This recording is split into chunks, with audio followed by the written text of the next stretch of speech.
السلام علیکم ورحمۃ اللہ وبرکاتہ۔ نحمدہ ونصلی ونسلم علی رسولہ الکریم، اما بعد، بسم اللہ الرحمن الرحیم۔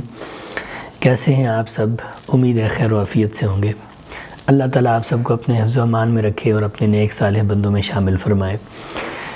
قرآن مجید کے بعد سب سے صحیح ترین اور معتبر کتاب جس پر ساری امت مسلمہ کا اتفاق ہے وہ صحیح البخاری ہے۔ صحیح البخاری صحیح احادیث کا سب سے بڑا مجموعہ ہے جس کے اندر کوئی بھی ضعیف حدیث نہیں،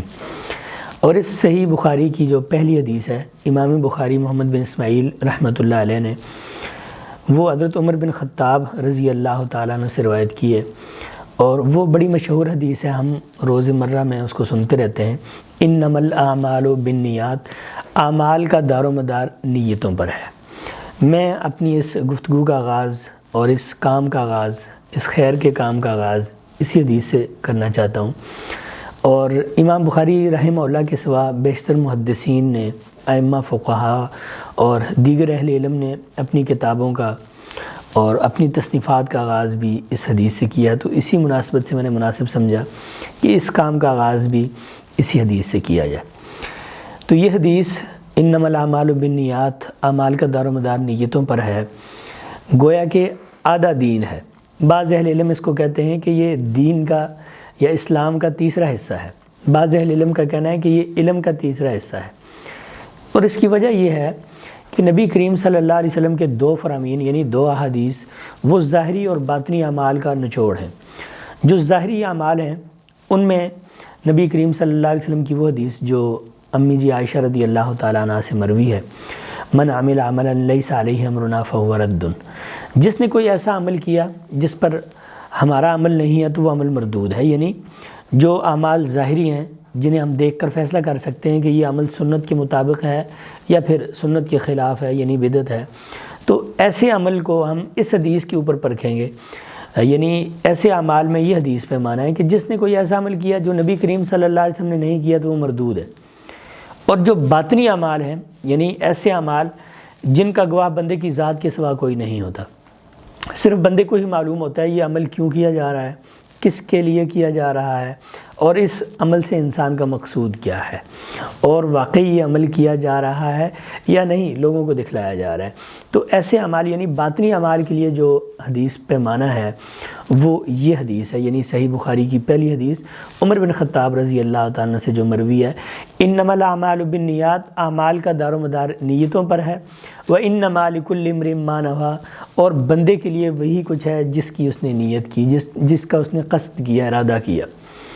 اب ہمارے معاشرے میں بہت سارے لوگ آپ کو یہ کہتے نظر آئیں گے کہ جی میری تو نیت ٹھیک ہے، میں تو اچھی نیت کا مالک ہوں، میرے ارادے غلط نہیں ہیں، میں صحیح ہوں۔ اور کبھی کبھی ایسے ہوتا ہے کہ ہم ان کو کبیرہ گناہ سے روک رہے ہوتے ہیں اور بہت بڑے جرم اور اللہ تعالیٰ کی ناراضگی والے کام سے روک رہے ہوتے ہیں، اور وہ کہہ رہے ہوتے ہیں کہ جی ہماری تو نیت ٹھیک ہے، میں تو صحیح بات کر رہا ہوں، میری تو نیت ٹھیک ہے، میرا ارادہ صحیح ہے، میں تو ثواب کی غرض سے یہ کام کر رہا ہوں۔ تو اہل علم نے اس حدیث کی روشنی میں 4 اقسام بیان کی ہیں نیت کی۔ سب سے پہلی قسم، جس بندے کی نیت بھی صحیح ہو اور اس کا کام بھی صحیح ہو، ایسے بندے کو کہتے ہیں وہ بندہ مومن ہے، بندہ مسلمان ہے، کہ اس کی نیت بھی درست ہے اور اس کا کام بھی درست ہے۔ اور دوسرے قسم کے وہ لوگ کہ جن کی نیت تو درست ہو لیکن کام درست نہ ہو، اس کی مثال بدعتی لوگ ہیں۔ ان کی نیت اجر اور ثواب کمانے کی ہوتی ہے، وہ یہ چاہتے ہیں کہ ان کو اجر ملے، ثواب ملے، اور وہ نیکیاں کمائیں، لیکن وہ کر کے آ رہے ہوتے ہیں، وہ تعویذ لٹکا رہے ہوتے ہیں، وہ شرک کا کوئی ایک کام کر رہے ہوتے ہیں، مثلاً وہ قبر کو سجدہ کر رہے ہوتے ہیں، کسی درگاہ کے اوپر چادر چڑھا رہے ہوتے ہیں، یا پھر وہ اس طرح کا کوئی کام کر رہے ہوتے ہیں جو بدعت کہلاتا ہے، اور نبی کریم صلی اللہ علیہ وسلم نے نہیں کیا، حالانکہ ان کی نیت ٹھیک ہوتی ہے لیکن وہ نادان ہوتے ہیں، ان کو اصل حقائق کا علم نہیں ہوتا اور شریعت کے اصل مقصود کا علم نہیں ہوتا۔ باقی ان کی نیت پر شک نہیں ہے کہ ان کی نیت درست ہوتی ہے۔ تو نیت درست ہو، عمل بھی درست ہو تو بندہ مومن کہلاتا ہے، اور نیت درست ہو اور جو عمل ہے وہ درست نہ ہو، سنت کے موافق نہ ہو، تو بدعتی بن جاتا ہے۔ اور اگر نیت بھی خراب ہے اور عمل بھی خراب ہے، دونوں چیزیں ٹھیک نہیں ہیں، تو پھر بندہ کافر ہے۔ اور اگر اس کی نیت غلط ہے، نیت میں فتور ہے اور نیت میں اس کے خلل ہے، برائی ہے، ارادہ اس کا صحیح نہیں ہے اور عمل ٹھیک ہے اس کا، تو پھر بندہ منافق ہے۔ جیسے نبی کریم صلی اللہ علیہ وسلم کے زمانہ میں آپ صلی اللہ علیہ وسلم کے پیچھے نمازیں پڑھنے والے، آپ کے ساتھ روزے رکھنے والے، حتیٰ کہ آپ صلی اللہ علیہ وسلم کے ساتھ جہاد میں جانے والے بعض ایسے لوگ تھے جن کے ارادے صحیح نہیں تھے،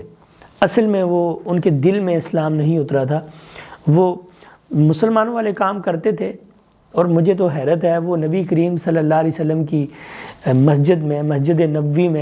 نبوی کی پہلی صفوں میں نماز ادا کرتے تھے، نبی کریم صلی اللہ علیہ وسلم کی معیت میں نماز ادا کرتے تھے، اور آپ صلی اللہ علیہ وسلم کے ساتھ جاتے تھے، آپ کی مشروں اور مجلسوں میں شریک ہوتے تھے، لیکن اس کے باوجود وہ لوگ دل سے مسلمان نہیں تھے، ان کی نیت اور ارادہ صحیح نہیں تھا۔ تو ان کا یہ اتنا بڑا عمل کہ مدینہ کی مسجد میں بیٹھ کر پہلی صفوں میں دعائیں التجائیں کرنا، مسلمانوں کے ساتھ شریک ہونا، نبی کریم صلی اللہ علیہ وسلم کی صحبت میں ان کے لیے کسی قسم کا کوئی فائدہ مند نہیں رہا، اور ان کو کوئی فائدہ نہیں ملا۔ تو اس کا یہ مطلب ہوا کہ انسان جتنی مرضی بڑی نیکی کر لے، اگر اس کی نیت ٹھیک نہیں ہے تو وہ قابل قبول نہیں ہے۔ تو کلام کا خلاصہ یہ ہوا کہ اگر بندے کی نیت ٹھیک ہے اور عمل ٹھیک ہے تو بندہ مسلمان اور مومن ہے، اگر نیت صحیح ہے اور عمل ٹھیک نہیں تو بندہ بدعتی ہے، اور اگر نیت بھی خراب ہے اور کام بھی خراب ہے تو بندہ کافر ہے، اور اگر نیت خراب ہے اور کام ٹھیک ہے تو بندہ منافق ہے۔ یہ 4 قسم کی نیتیں ہیں۔ ہمیں چاہیے کہ ہم اپنی نیت بھی درست کریں اور اس کے ساتھ عمل بھی درست کریں۔ اگر اکیلی ہماری نیت درست ہے، عمل درست نہیں، یا عمل درست ہے، نیت درست نہیں، تو ہمیں کوئی فائدہ نہیں ہے۔ یہ خوبصورت پیغام اگر آپ کو اچھا لگا ہے، اگر آپ کو اس سے فائدہ ہوا ہے، تو اس چینل کو سبسکرائب کریں اور